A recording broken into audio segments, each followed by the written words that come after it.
আমি রাজশাহীতে গেলাম, একটা তরুণী মেয়ে, তার শাশুড়ি এবং পরিবারের সদস্যরা তার নিয়ে আমার সামনে আসলেন।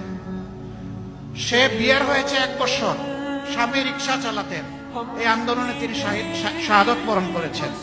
আমি তাকে জিজ্ঞেস করলাম, মা তুমি কেমন আছো?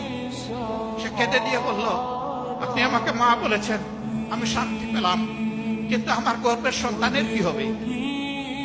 আমার গর্ভে তো 6 মাসের সন্তান। সে চোখে অন্ধকার দেখছে।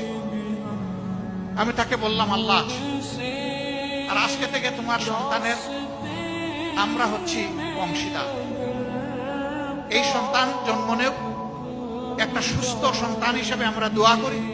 ছেলে হোক মেয়ে হোক, যতদিন তার লেখাপড়ার প্রয়োজন হবে, এই বেড়ে ওঠা পর্যন্ত এই দায়িত্ব বাংলাদেশ জামাত ইসলামের। তোমারও পরিবারের দায়িত্ব বাংলাদেশ জামাত ইসলামের। আমি কথা বলেছি ঠিকই, কিন্তু আমি কি তার স্বামী ফিরিয়ে দিতে পারবো? ওই সন্তান যখন ভূমিষ্ঠ হবে, তার মুখে যখন জবান ফুটবে, সে কি বাবা ডাকার কাউকে পাবে? যখন দেখবে তার মতো সন্তানেরা কাউকে বাবা ডাকে, কাউকে চাচা ডাকে, তখন সে চাচা পাবে, কিন্তু বাবা তো পাবে না।